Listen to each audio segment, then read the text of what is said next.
menurut aku iklan itu kayak ngomongin soal produknya juga gitu. Kayak tadi kan Betul. Awang bilang CTR tinggi. Kalau CTR tinggi pun juga hati-hati juga teman-teman. CTR tinggi, ROI-nya rendah, ya hati-hati juga. Hati-hatinya di mana? Banyak tuh seller-seller yang apa ya ngerasa, waduh, ini tuh udah nggak oke lagi. Iya. Terus abis itu mereka langsung ngomong boncos kayak gitu. Itu sih kayak kesalahan banget sih. Ya Oke. tetap masuknya ke nggak dioptimalin soalnya ya dengan baik kayak gitu. Jadi teman-teman kan nanti di sini akan tentuin dulu nih mau datengin pengunjung atau mau Iya. hasilin penghasilan, traffic atau konversi. Nah, kalau mau yang traffic biasanya kalau pilihnya ini manual ya. Iya, Jadi yang pilihan manual. produknya manual nih. Jangan males-males buat buka bisnis analis pastinya. Nah, di bisnis analis nanti buka bagian performa produk. Nanti coba teman-teman pilih ini untuk yang traffic ya. Jadi pilih yang konversinya tinggi gitu. Oke. Kenapa? Karena kalau konversinya tinggi berarti bagi seller-seller nih ya biasanya itu adalah produknya tuh bisa diterima pasar dengan baik gitu. Udah banyak apa ya? Jadi ditunjukin ke orang, oh lakunya banyak nih kayak gitu kan. Iya. Nah, harapannya adalah ketika ditambahin trafficnya, ya dia akan hasilin penjualan gitu. Yang Jadi iya. cari yang konversinya tinggi. Nah, kita masukin iklannya yang traffic gitu. Jadi mungkin produk itu kurang traffic nih. Nah, kita tambahin trafficnya karena kan konversinya udah tinggi. Dengan Ya. harapan nanti hasilnya juga oke di penjualannya gitu. Jadi Oke.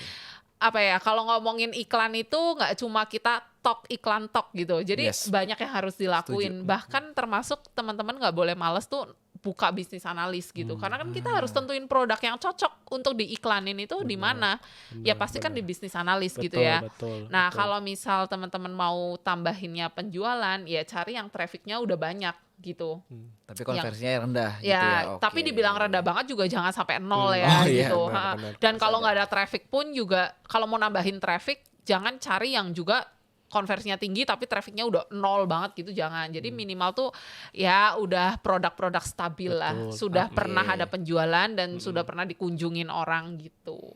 Betul. Gitu sih. Oke, sip. Nah, itu ya tentang objektif tadi ya. Aku rasa udah cukup clear ya dari penjelasan Awang dan juga Cihana tadi. Nah, kita balik lagi nih dengan pembahasan terkait yang sebelumnya nih tentang pengukuran keberhasilan dari sebuah iklan. Tadi Ciana sempat mention tentang ROI. ROI itu bisa dikatakan adalah return on investment atau seberapa banyak sih uang yang kita dapatkan dari uang yang kita keluarkan, kurang lebih kayak Yes, gitu. betul. Aku mau tanya nih Ciana, apakah, nah ini sering banget seller nanya nih tentang ini ya. Apakah ROI itu merupakan matriks atau hal utama yang bisa dikatakan sebagai penentu keberhasilan campaign? Keberhasilan dari iklan itu Ya, sendiri dari gitu ya. campaign iklannya itu sendiri. Kalau aku bilang sih, kalau aku pribadi iya. Oke. Kalau aku udah buat iklan dan sedemikian rupa ya, pastinya juga udah dianalisa dan lain-lain. Misal udah settle nih iklannya nih, ya pasti aku akan lihatnya ROI terus gitu. Oke. Setiap hari yang aku lihat ROI bagus nggak. Nah, kalau memang nggak bagus lagi ya namanya juga penjualan ya, kita naik turun pasti Ya, kan hal kayak yang gitu ya. wajar Ya ya. wajar kayak gitu. Oke. Nah, aku akan buka lagi iklannya. Misal nih tiba-tiba hari ini kok turun angkanya. Misal tadinya ROI-nya 10 jadi 8 gitu. Nah, aku akan buka apa yang menyebabkan angkanya jadi 8. Berarti kan di antara semua campaign atau di antara semua produknya ada yang ROI-nya turun gitu. Ada yang pengeluarannya kok gede banget tapi ternyata yang beli sedikit. Itu produk apa? Nah, itu yang kita analisa gitu. Jadi kan Yes. kalau kita buka dashboard-nya si iklan itu kadang kan dia cuma ada iklan gitu ya. Ya. Nah, kita tuh cuma lihat dashboard yang iklan doang, campaign-nya doang. Padahal kalau campaign-nya dibuka itu ada banyak kan produknya. Iya Nah, benar. produk-produk itulah satu persatu yang kita analisa. Jadi bukan cuma kayak campaign-campaignnya doang, tapi bener-bener produk-produknya satu persatu. Karena ada satu produk yang turun, itu akan mempengaruhi semuanya, gitu. Jadi penting banget buat teman-teman di sini analisa. Dan memang kalau bagi kita nih di toko kita juga keberhasilan campaign ya memang dilihat dari ROI-nya. Tapi nggak serta-merta maksudnya yaudah kalau turun berarti boncos titik kayak gitu ya. Nggak kayak gitu juga gitu. Oke. Kita analisa dulu kenapa, produknya apa, masalahnya di mana gitu. Kalau masalahnya ternyata wah ini udah nggak ada yang beli lagi nih, nggak ada yang beli lagi. Biasanya itu akan aku pindahin ke traffic gitu. Oke. Jadi kita gejorin dulu trafficnya, dipamerin dulu ke orang-orang lagi gitu produknya. Baru nanti kita pindahin lagi ke penjualan kayak gitu sih. Ya. Oke. Kalau dari pandangannya Awang sendiri gimana nih tentang ROI dalam Oke. promosi berbayar? Ya, tadi kayak seperti yang Chana bilang ya, memang ROI itu betul menjadi salah satu matriks yang dilihat ya. Apalagi tadi Chana juga pakai promosi berbayar kan udah setahunan lebih ya. Maksudnya udah lebih malah ya. Oh ya lebih. Udah lebih ya. Jadi dari maksudnya sejak juga launching. udah sejak launching ya. Mungkin itu juga udah dengan formula yang lama, terus juga dioptimisasi terus-terusan Yes, gitu kan. Dan betul. memang pada akhirnya Chana juga melihat ROI jadi salah satu yang matriks utama gitu kan. Yes. Nah kalau dari pandangan aku pribadi memang betul ya. Jadi misalnya apakah tadi kan mitos atau maksudnya apakah ROI menjadi salah satu kunci keberhasilan? Memang tidak bisa dibilang menjadi salah satunya. Nggak cuma salah satunya sebenarnya gitu. Karena kalau kita ngomongin ROI itu kan berarti udah ngomongin sebenarnya seberapa besar sih penghasilan gitu ya. Misalnya pendapatan yang Iya. didapatkan dari pengeluaran yang kita lakukan oleh iklan gitu Iya. kan. Nah, tapi sebenarnya untuk beberapa seller gitu ya mungkin baru-baru bikin iklan gitu ya promosi berbayar ataupun kayak misalnya baru sebulan 2 bulan, mungkin memang ada beberapa matriks lain tuh yang bisa dilihat. Tadi yang sempat aku bilang ya. Tadi Ciana juga udah masuk ke level udah tahu nih produknya ternyata lagi nggak bisa berkompetisi nih misalnya, terus perlu diimprove dan sebagainya. Nah, tapi buat beberapa seller lain mungkin ada nih beberapa matriks lainnya sebelum ke ROI gitu ya. Misalnya ada CTR produk tadi kan. Sebenarnya Iya, benar. aku tuh produk di tokoku tuh udah oke belum ya? Sebenarnya apakah sudah gimana mau ngomongin ROI kalau misalnya CTR itu pun belum bagus gitu. Ya, Misalnya masih rendah oke. gitu ya.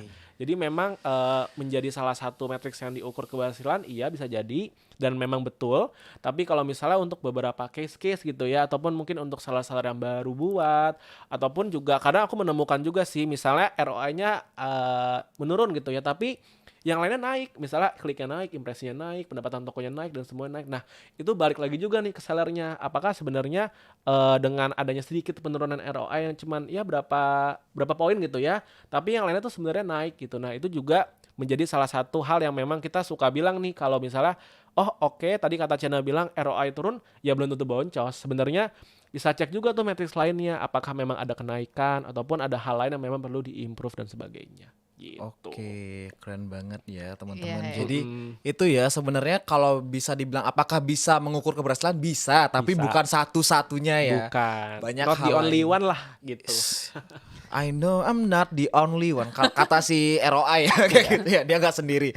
Jadi gitu ya teman-teman ya, banyak faktor yang harus diperhatikan apalagi ketika baru mencoba ya. Betul. Ya, ketika Lagi baru ini mencoba. Ciana kan yang udah setahun nih, bahkan setahun prosesnya Lebih. untuk trial and error. Pas pertama kali muncul langsung dicoba, udah lama banget dong. Iya, berarti udah Shana. lama banget. Udah Udah lama lama banget. Dan apa ya, iklan itu tuh kayak nggak cuma ngomongin iklan gitu loh. Menurut aku iklan itu kayak ngomongin soal produknya juga gitu. Kayak tadi kan betul. Awang bilang CTR tinggi. Kalau CTR tinggi pun juga hati-hati juga teman-teman. CTR tinggi, ROI-nya rendah, ya hati-hati juga. Hati-hatinya di mana? Hati-hatinya berarti itu produk menarik doang gitu. Tapi menarik untuk dilihat, tidak menarik untuk dibeli gitu kan. Iya. Nah, itu hati-hati juga. Jadi kan ada masalah nih di produknya gitu. Jadi belum tentu CTR tinggi itu oke juga gitu. Belum tentu ROI tinggi itu oke juga gitu. Jadi memang semua tuh berkesinambungan gitu lah. Jadi itulah perlunya dianalisa gitu. Betul. Gitu sih. Oke, Jadi itu ya. cukup complicated tapi memang worth it untuk dicoba gitu. Bener-bener ya. Jadi sebenarnya banyak juga nih aku ketemu case-nya juga langsung ketika ketemu seller. Banyak seller yang mereka genjot banget promosi produknya tapi lupa tuh sama produknya dulu. Yes, yes, betul. Itu ya segede-gedenya gini kita promosi berbayar kita, tapi kalau produknya nggak diperhatikan ya sama aja kan. Jadi itu ya teman-teman ya. Jadi produknya kualitasnya dibagusin, diperbaiki, dan nanti setelah itu promosi berbayarnya juga ditingkatkan. Jadi berjalan beriringan gitu. Iya, ya. jadi kalau ngomongin iklan sih menurut aku tuh bukan seberapa kamu keluar budgetnya gitu. Oke. Budget itu kayak kita seller banyak yang gede-gede, satu hari 100 juta pun bisa gitu. Tapi yang akan jadi masalah adalah iklannya itu efektif atau enggak gitu. Yes. Nah, ketika iklannya itu efektif, formulanya udah oke, mau keluar sehari 100 juta juga nggak masalah gitu. Jadi yang harus ditemuin Cihana ya? dulu. Udah keluar segitu ya. 1 M sih kayaknya. Amin. Jadi yang perlu dipastiin dulu adalah seberapa efektif iklannya dulu sih. Seberapa efektif. Oke. Baru budgetnya gitu. Itu ya. Aku mengutip dari Cihana tadi, produknya menarik untuk dilihat, tak menarik untuk dibeli. Wah, Seperti aduh. dia yang menarik dilihat tapi tak menarik untuk Siapa dimiliki. tuh? Ira produk ya tapi ya. Ya produk ya. Kita ngomong produk ya. Oke. Nah, lanjut nih ke pertanyaan berikutnya. Tadi kita udah bahas tentang objektifnya, detail tentang ROI ya. Kita bahas sedikit tentang ROI. Aku mau tahu sih, menurut Cihana nih, ketika pertama-tama mencoba promosi berbayar, apa sih hal yang penting banget dilakukan oleh seller? Terutama nih kita mau sharing tips kepada seller-seller yang baru pertama kali mencoba promosi berbayar. Ya oke, yang pertama kali harus dilihat ya bisnis analis dulu gitu kan. Oke. Sortir produk-produk yang memang oke untuk diiklankan gitu. Dah, sekarang juga ada yang bagus banget ya Awang. Jadi kan ada yang produknya kayaknya otomatis gitu ya. Betul. Oke. Nah, kalau teman-teman di sini nggak mau pusing kan ngeliatin bisnis analis, walaupun itu penting untuk belajar, tapi mungkin kalau yang baru-baru kan masih menerawang, nah mendingan pakai yang otomatis saja. Iya. Jadi produknya otomatis disortirin sama Lazada yang potensial nih, potensial produk yang mana nanti kan akan disortir tuh. Nah nanti diisi top up, nah nanti akan ada hasilnya, misal 7 hari dianalisa. Nah nanti untuk produk-produk yang nggak oke gitu kan, misal nggak hasilin traffic yang oke, CTR-nya rendah, itu boleh dinonaktifin. Jadi nanti pada intinya kita akan dapat sekian produk otomatis dari Lazada yang oke gitu, CTR-nya tinggi gitu kan, kliknya banyak kayak gitu. Nah ketika itu udah kita dapetin tuh produknya mungkin 1-10 gitu kan, nah 10 produk itu mungkin sebulan kita gejorin traffic dulu aja. Betul. Nah kalau kita udah gejorin traffic, mungkin nanti habis itu kita bisa pindahin ke objektif campaign-nya di penjualan gitu. Kan balik lagi gimana mau ada yang beli kalau kagak ada trafficnya gitu kan. betul. Dan ketika kita 1 bulan atau misal 2 minggu kita gejorin traffic, ya kita jangan bilang itu boncos dulu gitu kan. Kita memang lagi bakar duit gitu intinya kayak gitu. Baru nanti kita pindahin ke penjualan. Yang harapannya adalah si produk-produk yang udah dipamerin itu di aplikasi Lazada, di buyer-buyernya itu, di calon buyernya itu nanti bisa disetanin lagi tuh, disetanin sama si iklan dengan objektif campaign Iya. penjualan kayak gitu. Gitu ya. Jadi harus pintar-pintar mengkombinasikan itu ya. Ci, ya. Iya. Jadi jangan kita bikin satu campaign tuh traffic mulu dari 1 tahun yang lalu traffic mulu gitu ya. Kapan orang mau belinya? Iya. Karena teman-teman di sini juga harus tahu dulu. Nggak tahu sih ya, ini mungkin nanti bisa dikonfirm sama Awang sebagai orangnya Timnya internal Lazada ya. nih, internalnya Lazada. Apa tuh sih? Bahwa maksudnya tuh kita tuh pertama kayak traffic dulu, nanti habis itu yang udah yang punya history lah, yang udah pernah klik ya kan, yang betul. sering beli. Misal nih kita lagi ngiklanin kemeja, yang punya history dengan kemeja, yang udah pernah klik barangnya kita, itu nanti kalau kita pindah objektif campaign-nya ke penjualan, bener nggak sih dia tuh kayak akan disetanin terus sama produk itu gitu loh. Iya mungkin salah satu betul kayak gitu sih. Jadi memang tadi aku bilang traffic itu gimana caranya kita kayak nebar jala berat gitu ya. Tapi dengan beberapa kriteria dan karakteristik user yang juga sesuai nih gitu kan. Tapi pas nanti di switch ke penjualan, nanti misalnya yang sudah pernah berinteraksi sama toko Cihana misalnya, atau memang pernah klik produknya mungkin beberapa waktu sebelumnya, itu juga akan di remind lagi nih, ibarat kata kayak yuk beli yuk gitu kan. Karena kan kemarin kamu udah sempat klik produk aku nih. Disetanin nih kita Iya, sebutnya. disetanin. Biasanya seller.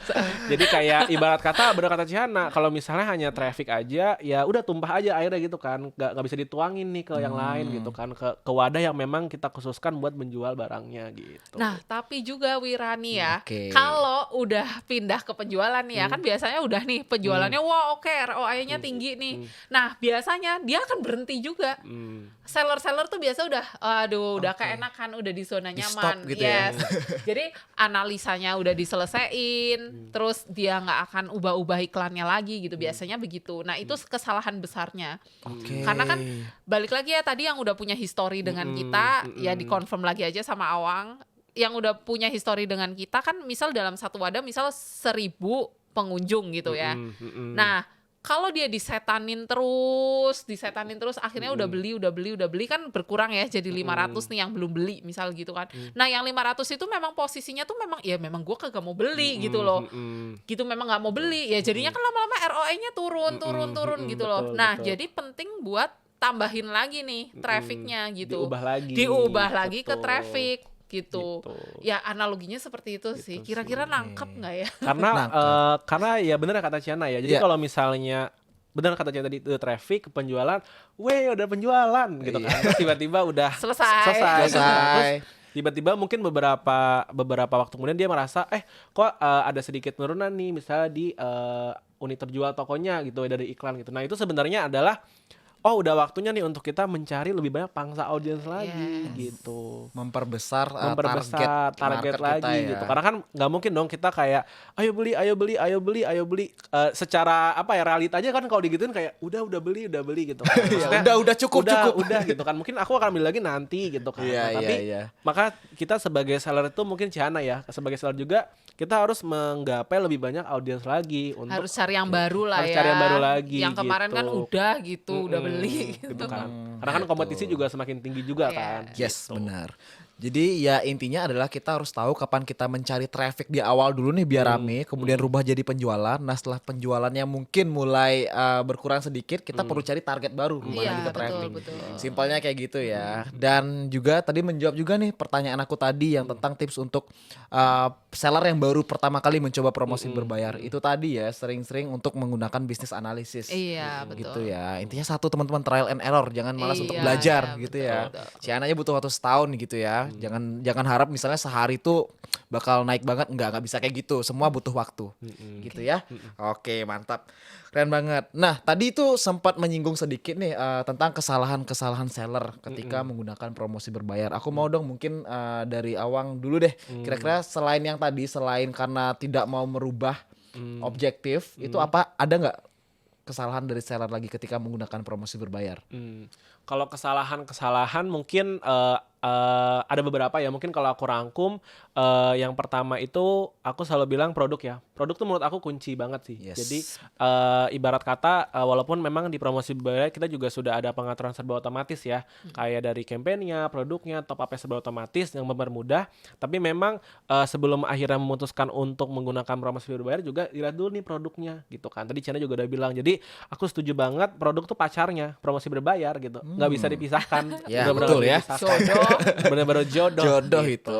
Terus yang kedua sebenarnya simpel sih, konsistensi menurut aku. Oke. Konsistensi itu karena aku mungkin lebih sering ketemu sama beberapa teman-teman seller yang baru kayak seminggu, baru kayak 4 hari, 3 hari, 2 minggu terus udah ngerasa nggak ada apa-apa nih, kok nggak ada impact gitu kan. Nah sebenarnya adalah tadi Ciana juga bilang ada momentum, kita harus ngubah-ngubah objektif. Ciana juga menggunakan formulasi setahun lebih gitu kan. Jadi memang konsistensi itu penting karena kan memang mulai dari kita mempelajari gitu ya, kurang lebih misalnya di sistemnya gitu ya, atau misalnya di hal-hal di belakangnya memang gimana cara nih produk-produk ini ditujukan ke audiens yang tepat, itu kan juga butuh waktu kan kayak gitu. Jadi yang kedua menurut aku adalah konsistensi.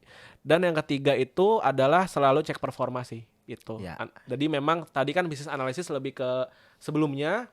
Nah kalau misalnya kita tuh juga selalu bilang cek performa promosi berbayarnya. Jadi jangan sampai udah selesai, udah ya tugas aku udah selesai ya gitu ya. Padahal masih ada hal-hal lain karena memang promosi berbayar itu unik ya menurut aku juga bilang. Jadi kayak kita mempromosikan sesuatu menggunakan fitur ini, tapi memang sifatnya harus di-maintain gitu, kayak pacaran beneran. Iya beneran kayak pacaran, nggak bisa tiba-tiba dilepas gitu ya. Yang ada nanti langsung kayak di ghosting, sakit hati. Harus dirangkul terus. Harus diperhatikan dengan baik. Harus diperhatikan karena kayak kamu maunya lagi mau apa? Gitu. Kamu ada yang harus diperbaiki dengan kebutuhan sesuai dengan kebutuhan. Jadi menurut aku 3 itu sih yang memang jadi salah satu 3 hal yang mungkin harus diperhatikan sebelum nanti menggunakan promosi berbayar gitu. Yes, benar banget. Nah, itu tadi ya kesalahan-kesalahan dari seller dari perspektifnya Awang. Dari Ciana sendiri ada tambahan nggak nih tentang kesalahan yang sering dilakukan seller dalam memanfaatkan fitur promosi berbayar? Kalau yang banyak aku lihat dan termasuk aku dulu gitu ya, namanya juga belajar kan dulu nih. Ya yang pertama adalah kita kalau ketemu iklan itu udah nggak efektif lagi, udah berhenti Langsung gitu. stop, iya. Harusnya kan dioptimalin lagi gitu kan. Nah, gimana nih optimalnya? Tadi kita juga udah bahas ya. Nah, terus pastinya juga banyak tuh seller-seller yang apa ya, ngerasa waduh, ini tuh udah nggak oke lagi, terus abis itu mereka langsung ngomong boncos kayak gitu. Itu sih kayak kesalahan banget sih. Oke. Ya tetap masuknya ke nggak dioptimalin soalnya ya dengan baik kayak gitu. Jadi pada intinya sih itu sih, Wir. Oke. Jadi kesalahan benar. seller yang nggak dianalisa dulu ini tuh kenapa sampai nggak efektif gitu loh iklannya gitu. Oke, itu ya. Berarti kalau aku rangkum dari Awang dan Ciana, intinya yang pertama tadi dari Awang produknya juga harus diperhatikan. Betul. Kemudian poinnya konsistensi juga, jangan dikit-dikit nyerah gitu aja. Tetap harus dioptimalkan, dianalisa dan ya itu tadi analisa juga. Iya. Jadi poin penting untuk menghindari kesalahan. Gitu ya teman-teman. Buat yang mungkin masih salah nggak apa-apa. Salah tuh wajar karena masih belajar. Jadi dengan menonton podcast ini kita perbaiki sama-sama gitu Amin. ya. Semoga makin ini langsung bagus gitu. Iya, langsung bagus, langsung naik gitu ya. Pengennya. Oke. Nah selain tadi pertanyaan yang aku sampaikan, itu kita sebenarnya udah mengcover semua. Ini ada beberapa pertanyaan yang masuk nih, karena kita kemarin sempat tanya di Facebook kita, pertanyaan-pertanyaan dari seller. Oh, boleh. Beberapa pertanyaan itu udah tercover tadi, udah kita bahas tadi. Mungkin aku tanya yang belum ditanyakan ya. Oke. Pertanyaan pertama nih, nah ini dari Erik Raja ya. Pertanyaannya adalah idealnya biaya per klik itu berapa untuk iklan? Nah ini belum kita bahas spesifik mungkin ya biaya per klik. Mungkin dari Awang dulu deh. Oke. Sebenarnya kalau misalnya biaya klik per iklan itu nggak ada yang kita bilang kayak saklek gitu ya. Kayak Yes. berapa sih? Kita bilang CPC berarti ya, cost per klik Ya, atau biaya cost per per klik itu kliknya. nggak ada. Jadi sebenarnya memang itu juga tergantung momentum juga ya. Mungkin nanti Ciana juga biasanya merasakan juga ya seller ya. Kadang ada biaya per kliknya mungkin 100 perak, ada kadang 200 perak. Jadi memang kadang-kadang biaya per kliknya itu juga fluid juga gitu. Juga akan selalu berubah-ubah. Tapi memang untuk menanggulangi itu biasanya memang kita apalagi buat seller yang mungkin masih suka galau gitu ya. Sebenarnya aku harus pasang harga biaya per kliknya tuh nanti berapa ya, kira-kira yang bagus tuh berapa. Nah kita selalu saranin pakai otomatis aja. Jadi kalau misalnya nanti pakai campaign otomatis, nanti kan harga tawarnya juga akan langsung dipilihin sama Lazada ya. Jadi memang ibarat kata untuk dari segi biddingnya, nanti juga untuk CPC-nya berapa nanti, jadi akan menyesuaikan juga nih sama pengaturan otomatis yang sudah dipakai dengan Lazada gitu. Jadi akan menyesuaikan juga sama pasar yang terjadi sih kayak gitu. Oke, benar banget. Dan salah satu mungkin yang direkomendasikan adalah dengan menggunakan yang otomatis itu dulu ya. Berarti oke. Kalau dari perspektif Cihana bagaimana? Kalau ngomongin soal biaya per klik bid lah ya kita sebutnya ya. Bidnya, Sebenarnya ya. Kita kalau ngebid itu sebenarnya terserah seller. Kamu Oke. maunya berapa WD? Sanggupnya berapa? Kalau satu kali klik 2.000 ya terserah gitu kan. Gede Tapi banget kan, ya. Iya. Tapi yang paling penting adalah budget berapapun itu jangan punya mindset bahwa dengan aku budgetnya gede berarti iklanku akan paling atas. Nah, itu dia. Oke. Jadi budget berapapun sebenarnya bisa ya. Awang tergantung dari ya kita punya keuntungan berapa. Kan itu terserah terserah Yes. sellernya gitu kan. Nah, tapi jangan beranggapan dengan bid yang besar itu akan mempengaruhi iklan kamu ditaruh di paling atas gitu. Karena itu algoritmanya panjang. Nah, ini kayaknya akan ada season 2 nih ngomongin iklan, algoritma iklan. Boleh nih seru. Karena kadang bid, CPC Iya. itu Banyak banget ya. memang dua hal yang nggak bisa dipisahkan Bahkan sih. orangnya lokasinya dimanapun juga itu pengaruh jadi awareness ya. banyak sih Banyak banget. gitu. Jadi brand. menjawab pertanyaan itu sebenarnya nggak ada yang memang sakleknya itu berapa, sebenarnya nggak ada. Yes. Tapi yang bisa kita lakukan biasanya ya udah mungkin kita bisa menggunakan pengaturan otomatis gitu ya kalau misalnya masih galau. Jadi nanti bidnya disesuaikan juga diikutin gitu. yang ada di otomatis itu ya. Kan Betul, Lazada misal kasihnya 300 nih per kliknya untuk toko kita, untuk produk kita. Nah, nanti mungkin kalau kita mau bikin iklan lagi, kita bisa ikutin yang Lazada kasih itu. Karena itu kan Sebagai udah saran rekomendasi, nih. Ya. iya benar. Jadi patokan untuk kita bikin bid di toko kita gitu. Oke, benar banget ya. Jadi sebenarnya banyak faktor yang menentukan. Betul. Baik lagi ke sellernya, tapi seller juga harus bisa menganalisis kira-kira bidnya berapa yang cocok. Atau kalau nggak mau repot, ya udah otomatis aja ya gitu ya. Oke. Nah, itu aja sebenarnya pertanyaan yang kita ambil dari Facebook. Balik lagi, sebenarnya banyak pertanyaan yang masuk, banyak banget. Tapi udah kita bahas. Emang speaker kita atau pembicara kita yang luar biasa banget. Cenayang ya udah tahu. Iya, belum ditanya udah semuanya di cover ya teman-teman ya. Oke, mungkin nih pertanyaan terakhir ya sebelum kita closing dari Awang dulu deh. satu mindset yang harus dimiliki seller untuk memaksimalkan promosi berbayar. Oke, satu Mindset nih, kita ngomongin Oke. mindset. Kalau aku selalu bilang gitu, waktunya curi perhatian dengan beriklan gitu. Curi Jadi, perhatian dengan beriklan. jadi gimana caranya kita itu punya mindset itu untuk beriklan itu pertama-tama itu untuk curi perhatian customer dulu nih. Ya. Mereka akan masuk ke dalam toko, ngeliat produknya dan sebagainya. Jadi gimana caranya bisa mencuri perhatian mereka dulu dengan beriklan dan nantinya mungkin akan berlanjut ke konversinya. Mungkin kayak gitu sih. Oke, Gitu. dari Chihana. Kalau dari aku untuk iklan ini ya budget marketing harus ada, udah itu aja deh. Jadi iya. jangan ngerasa si iklan ini kita ngambilnya dari keuntungan kita, makanya banyak mitos Iya. beredar ini adalah boncos, Boncos, gitu. yes. Jadi punya budget marketing untuk toko kalian. Itu paling penting. Oke, keren banget. Kita tepuk tangan dulu. Luar biasa. Nah, itu ya kurang lebihnya Ya. kita udah membahas banyak banget tentang promosi berbayar, segala tips dan triknya. Aku mengucapkan terima kasih nih untuk Awang. Sama-sama. Dan juga Cihana. Terima kasih juga Wira ya. Terima kasih. Sudah Iya, mengundang. untuk sharingnya hari ini ya. Semoga teman-teman seller yang ada di rumah bisa ambillah inti dari pembicaraan kita dan langsung diterapkan untuk memaksimalkan promosi berbayarnya. Oke. Kita dadah dulu sambil aku closing ke seller ya. Terima kasih. Oke, thank you. Thank you semua. teman-teman seller. Semoga berguna ya tadi ya. Ya, sukses, Berguna. sukses. Sukses selalu. Oke.